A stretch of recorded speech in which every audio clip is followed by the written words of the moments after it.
Thank you and good evening. Welcome to our first concert of the series, and it is such an honor to be with this great maestro, this Paul Odette. I just can't tell you. And thank you so much for, yes. Pleasure. Woo! Pleasure. It's great to be here. I mean, just crazy.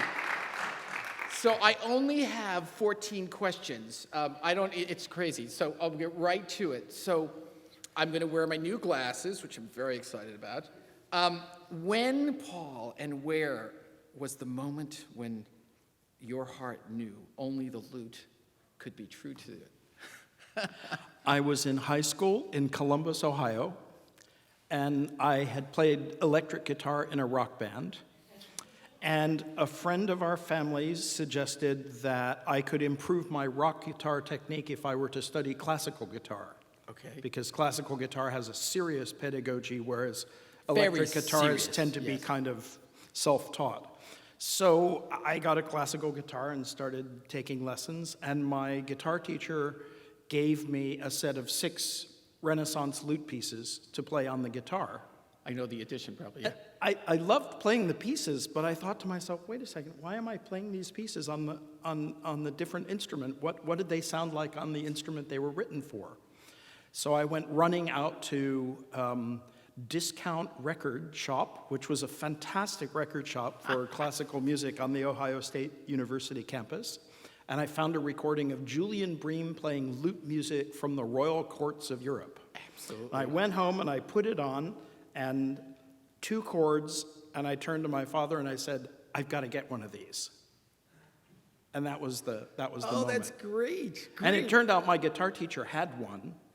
And really? he couldn't play it. I went to my next lesson. I said, I want to learn how to play the lute. And he looked at me as though I had 3 heads. And he said, well, I have a lute, and I've given up on it. So if you'd like to buy it, I'll sell it to you. So he sold me the lute. And within 10 seconds, I realized why he couldn't play it. Because the action of the strings was about 2 inches off of the fingerboard. But in those days, in the early 70s, the assumption was generally that old instruments were somehow primitive Neanderthal creations by incompetent idiots, and therefore that you would expect that they would have no idea how to set up an instrument properly. But I was just a naive teenager, so I went to a local classical guitar builder and I said, could you fix the action? And he said, oh yeah, sure. So a couple of days later, I picked up this lute with the beautiful low action and went to my next guitar lesson and played the 6 Renaissance lute pieces on the lute. And my guitar teacher sort of fell over and said, what did you do? And I said, well, I just had the action lowered. Why didn't I think of that? Great. And the question is, do you still have that lute? No, I sold it a long time ago. Oh, heartbreak.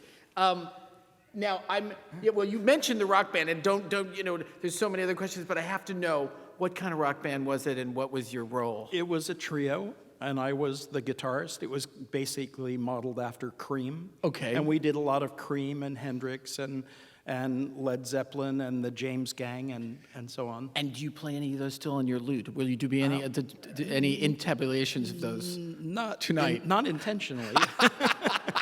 You never know. Never know what will happen in a concert. Good. So there's hope at least. Now, do say just one quick thing that you said, that how you turned the amps on, for your band, because you just said it backstage, which I thought was hilarious. Right. Well, we had, both the bass player and I had a stack of 3 Marshalls each. Right. And they were too high for me to turn on, so I would go on stage on a skateboard, and I went across and turned on all of them on the skateboard before going. Right. Just love that. I just love that. Okay. So tonight you're opening the concert with some anonymous pieces. Just for us, anonymous. What does that mean? I mean, how did you come across this music? Is it a tablature that has been around for ages? Who and why? How does this exist? This Mr. Anonymous. Anonymous was one of the most prolific composers in music history. Hugely popular. And he wrote in a huge array of styles and lived a very long life. Yes. Or she. Possible. Okay. No, in lute sources, a lot of the music is anonymous because either the scribe who was copying the music knew who had written the pieces and didn't need to remind himself because he was only writing the music down for himself, and he knew because he wrote it down having gotten the music from that person the day before, for instance. Right. Or it was a piece that was handed from one person to the next, and one person didn't record the name, and so no one knew the name. So I suspect that of the pieces I'm playing, a couple of them are very simple, and I just improvise some variations on them. The tune itself also could be a popular tune. Those are all popular ballad tunes. Okay. So these are the AM top 20 of the Elizabethan era. For those of you who remember A and FM, yeah. Right. Okay. But pieces like Up Tales All and John Come Kiss Me Now are clearly pieces by great lute players. Okay. I think Up Tales All might be by Daniel Batchelor. There is some figuration that is similar to Daniel Batchelor, but ascribing pieces to somebody because you find a couple of similar passages is a dangerous thing. Right, so right. It's anonymous for now. Great. I'm glad you... Now, many people here, or certainly in this chair, are guitarists, and generally, am I correct in assuming that generally that you're... I want to talk a little bit about technique here, of the differences. Am I correct in assuming that a lot of the single note passages you'll play with your thumb and your index finger P and I, as we know? That's and right. that double stops you'll play with P and M? That's right. And then the offbeat is with I. That's right. And often you'll articulate with the thumb under. Can you just tell us why that is, or how that developed? The way maybe it developed, demonstrate. The way it developed was that in the Middle Ages they had rather small lutes, and they would often hold the instruments either parallel or sometimes even tilted in this direction and playing with the plectrum. The energy all comes from the arm, downstroke for the strong beats and upstroke for the weak beats. And when some clever German players, at least according to the accounts, realized that it would be possible to play polyphonic music on the lute by abandoning the plectrum, the quill, and plucking with the right-hand fingers, they were trying to imitate the same kind of style. So they left the arm in the same position, and the most natural thing to imitate the downstroke of the plectrum was to use the thumb, which is also already pointed towards the ground and is the strongest digit. And then the index finger is the other one you're holding the quill with, so it's the obvious one for the upstroke. So the basic imitation plectrum technique is in this position. I don't think it would ever have occurred to anyone in the second half of the 15th century that you could turn your hand around in this position. Right. Just as it was difficult for us 35 years ago to imagine how you would go from there to there, I think for them, if you go from the medieval playing position and you simply put your hand down, it's really clear that the thumb is inside the hand. Right. Great. And the what we call the I finger, the index finger, of course, is always doing the offbeat, the weak beat. In general, in Renaissance and Baroque instrumental playing, they divided the hand into strong and weak fingers, and you played strong notes with strong fingers and weak notes with weak fingers, whether it's keyboard fingering or plucking on a lute or a harp. There are strong digits and weak digits, and you do not play strong notes with weak digits or vice versa. That kind of interchangeability of the fingers was an invention of the early 19th century. And even at that point, there were a lot of people who disliked the idea. Chopin railed against it. Chopin said, why would people invent exercises to try to make all of the fingers sound the same when Mother Nature gave us this beautiful hand with every finger having a different character? Why do you want to reduce them to the same dead level of monotony? Interesting. I also noticed that you planted your what we call pinky, the right. E finger, and do you is that? That's kind of the hinge of the door.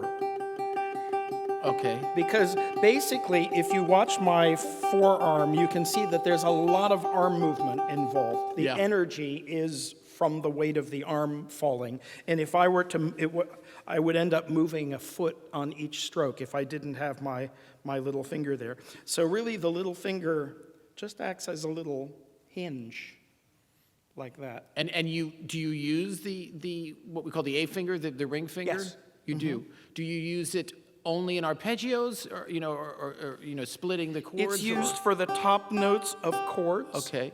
It's used if you have a widely spaced chord where there are several notes between the middle voice and the upper voice. Okay. And in some kinds of what we call style brisé, kind of arpeggiated passages, the ring finger is the only one available for the melody on the top. Otherwise, we play runs in the bass with the thumb and index, just as we do on the top string. Great. Many guitarists are enamored of lute music, the music of Bach that we play, and Weiss, of course. What are the differences really in technique and lute technique from the Baroque lute, from the Renaissance lute moving into Baroque lute? And there's one thing in particular I'm thinking of, which is I heard that in general in Renaissance music you would not slur any notes for those hammer on, and yet in Baroque lute music you do. What would be the reason for this? There are a couple of reasons. It's not entirely accurate to say that Renaissance lutenists didn't slur, because they did slur in one. Can you just show us? Just anybody ornaments. Not know what a slur is? Just so.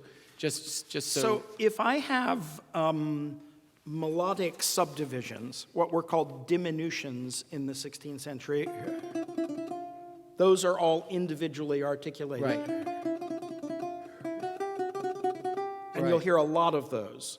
Yes, that's a very common throughout the concert. Yeah. Those are commonly passages where on the modern guitar, a lot of editions have slurs, either like that or even like that, but you can hear it's a completely different effect than absolutely where you hear that dissonance if you play them on two different strings. But those are measured ornaments. Right. They're in equal numbers of notes. Right. If I were to play a trill, those are unmeasured. It's unequal numbers of notes in that unit, and those would be slurred even in Renaissance music. Okay, good. But now, in a scale passage in Renaissance music, like say in some of the Dowland or any the Bachelors for sure, you will not use the slur within. No, that's right. And can you say why that is? They were looking for a very articulate sound, which would also give you a lot of opportunity for crescendo and diminuendo, up and down. The sources for bowed instruments, for viola da gamba and violin in the late 16th century, say if you find very, very fast notes that you cannot play with individual bow strokes, then you can cheat by slurring them. I see. But it was only reserved in the Renaissance for the fastest note values. In the Baroque, they had a different idea, which is that the figuration becomes more varied in the ornamentation. So instead of mostly stepwise motion that you have in Renaissance music, there are a lot more shapes to the figures in groups of 16th notes, for instance. You may have the first note may be a leap to the second note, or you may have two leaps, or you may have two groups of thirds, or you may have three notes that are stepwise plus a leap. Those kinds of different figures in Baroque music were articulated in a way as to make the shape of the figure as clear as possible. So somebody like Weiss, for instance, would look at a figure with three notes that are stepwise motion and a leap, and he would slur the three stepwise notes and articulate the leap. I see. You don't have that kind of figure in Renaissance music, and that's why they didn't use combinations of slurs and individually articulated notes. Great, great. In terms of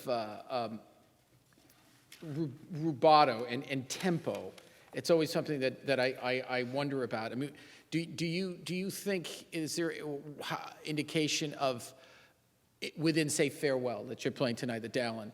Is there room for tempi flexibility within variations? Absolutely. And so this whole idea of pulse is one that, I struggle with, I mean, of course, it depends on the piece, whether it's a allemande, obviously, or a dance movement.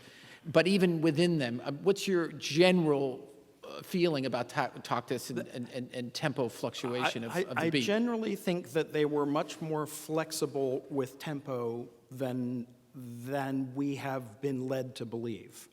If you read sources like, there's a wonderful source in the mid-16th century, Nicola Vincentino, talking about how to perform vocal music. He says both secular and sacred vocal music, in order to create the right rhetoric in the music, you must be ready to change the tempo from one moment to the next. Wow. As well as the dynamics, as well as the articulation, as well as the timbre. And he said those people who perform this music with an unvaried tempo from the beginning to the end are very boring to listen to. So I think their basic attitude was that you find the optimum tempo for each musical gesture. Wow. And you can fluctuate the tempo back and forth from one part of a piece to the next. And certainly in Farewell, there are places with very strong dissonances and other places where you have very long flowing melody lines. The places with all the crunchy dissonances need time for the dissonances to speak, and the places where the lines need flow need a slightly faster tempo in order to work. If you try to find one tempo to force the entire 6 minutes into, right, there are lots of places that simply don't work. Right. And I mean, I feel very strongly about this in music in general, that an awful lot of music making suffers from this modern notion that the way you find a tempo for a piece is to identify the most difficult little moment, find out what speed you can play that moment at, and that is the speed for the entire piece. And often people are happy to play an entire 6-minute piece at a tempo that they don't feel comfortable in playing, but that's what they can do, that one little burst of 30-second notes in bar 77, for instance. And I don't think composers in any period of music ever thought that way. They never thought, I'm going to compose a really boring piece, that it's 6 minutes long, 5 minutes and 55 seconds will be really boring, but it's because of 5 seconds that I want you to really enjoy. I just don't think anybody ever thinks that way. They think, what is a tempo that really works for this part of the piece? You get to the really challenging, difficult moment, and you find a way to stretch and to give yourself elbow room so that moment really sounds convincing. Right. Would you say, I mean, it seems to me a lot of cadential moments where the texture gets thicker, the information, sometimes even the rhythmic values increase, and so that would seem to me naturally to broaden those. If nothing else, you're coming to the end of a thought, so why wouldn't you take time as opposed to being right on the beat? Right. Would you say the same, you just played those occur so many times, don't they vary from time to time, depending on the passage? Those also vary depending on their function within the music. If it's a cadence at the end of a pavan, for instance, then that really wants to have a lot of time to speak. But if it's in the middle of a piece, in a passage which is building up energy, then you really want to be moving forward through that rather than slowing down. Great. In terms of 16th century ornamentation, where would we look to sort of get a guide of that? I mean, just I know some things, but I'd rather you'd say where could you give us some sort of general guide of if you had a simple line, for instance, where would you look to see how it might have been ornamented? It depends on which country and what kind of music. But if you had, for instance, a simple Elizabethan tune, an Elizabethan ballad tune. I'm going to play a piece tonight called Grimstock, which has the melody.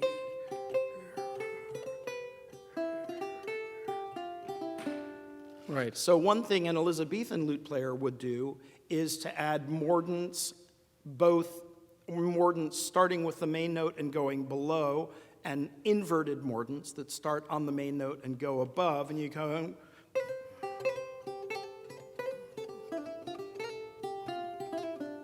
Great. So that already sounds ornamented. The other kind of thing you can do is add diminutions, that is, filling in the intervals.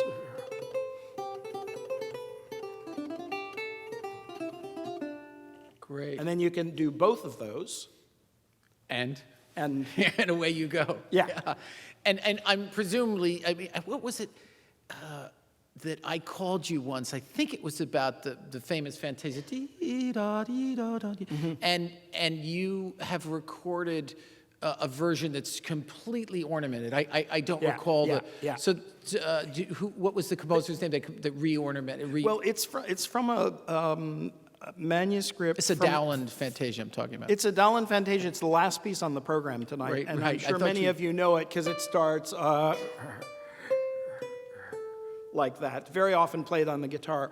It was written around 1590, between 1590 and 1594, in one manuscript from around 1620, which is now called the M.L. Lute Book. It's a manuscript in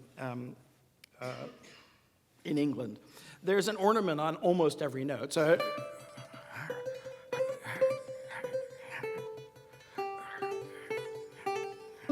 Yeah, it's on one of your recordings. It's crazy. I included that on the last volume of the Dowland box, which is all the odd pieces that may not be by Dowland, arrangements of his music by other people. I would consider this an arrangement of Dowland by somebody in the late 16 teens trying to dress up a piece which by that point was nearly 30 years old. Right. And everybody knows the piece, so what do? You add more stuff to it. Right. But theoretically, that would be a good source for one to go to. That's why I want to bring it up to study ornamentation. Look, this is, or would you agree? Well, it's a degree? useful source as long as you realize that the density of ornaments in that manuscript is extreme. Yeah. Oh, yeah. Definitely. But it's a very good source also for French music, because a lot of the French music in the early 17th century, Robert Ballard, for instance, was published with no ornaments at all.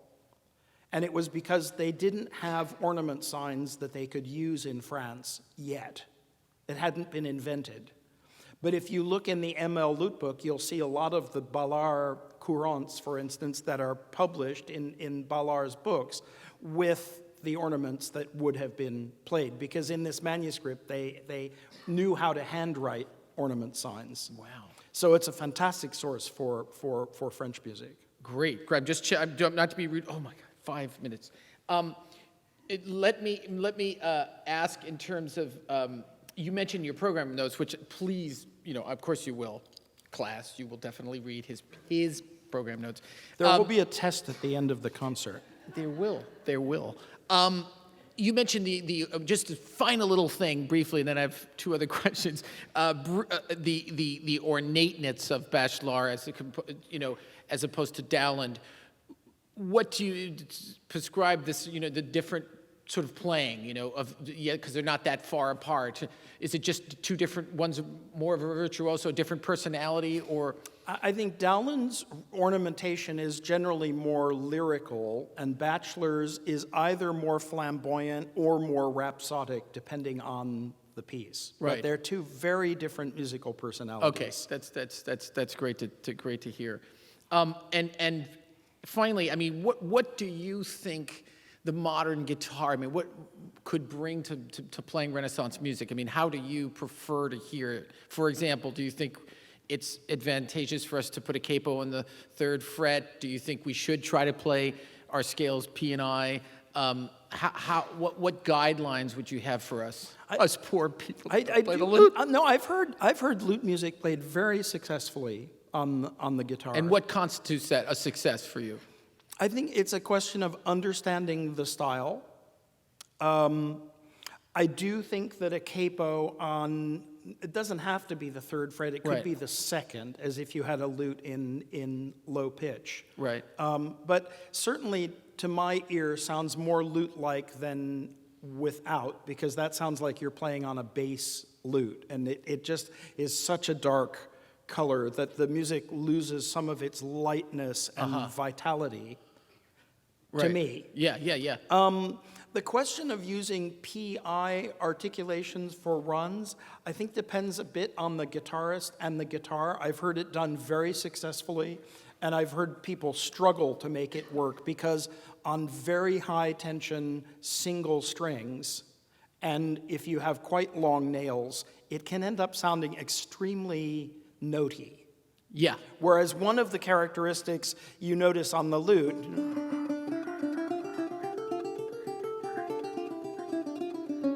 doesn't sound notey at all. It sounds very fluid and liquid.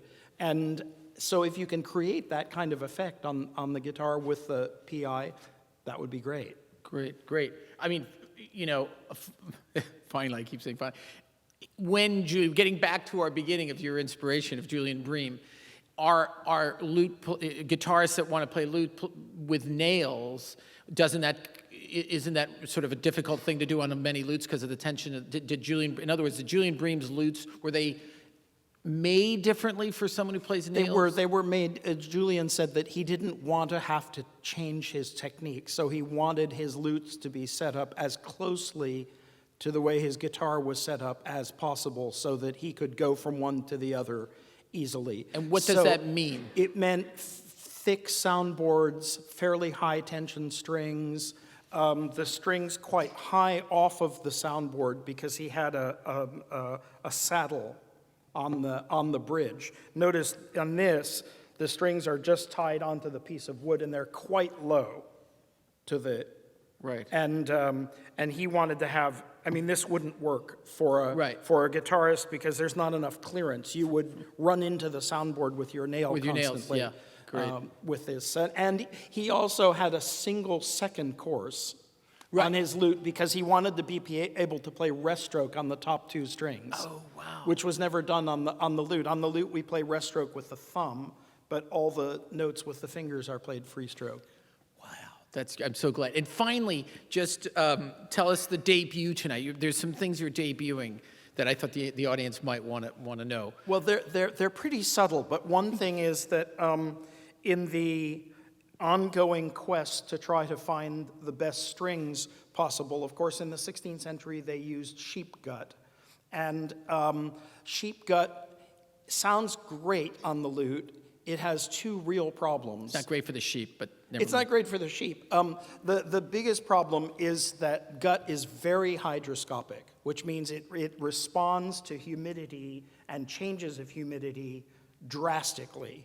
So the difference between an empty room, which is dry, and a room full of people all breathing means gut strings go out of tune instantly. So there's an Italian string maker, Mimmo Perufo, who's been working on synthetic gut. And a lot of lute players have moved to using his Nile gut, which is his, I think they might even be polyester strings, that have the same density as gut. And those have become quite popular. He's now started making a new formula. And I have now, for the first time, the new formula, which to me sounds and feels very, very much like gut. I really can hardly tell the difference, except that these strings stay in tune. So it's sort of a tofu type of, sorry, that guy doesn't eat meat. And what about your strap? I mean, you got to talk about the strap. I have a new strap because one of the first question that people always ask about the lute is, how do you hold this stupid instrument? Yeah. I mean, most people do not have the opposite shape of the lute. We don't have concave stomachs. At least I never will. And so the problem is, if you use a normal strap, the instrument moves around like this a lot. And so you tend to use a certain amount of pressure in your arm and tension to hold the instrument. And my good friend Hoppy Smith has played for a long time with a double strap, where he put an extra strap connected to the button here, which he sits on.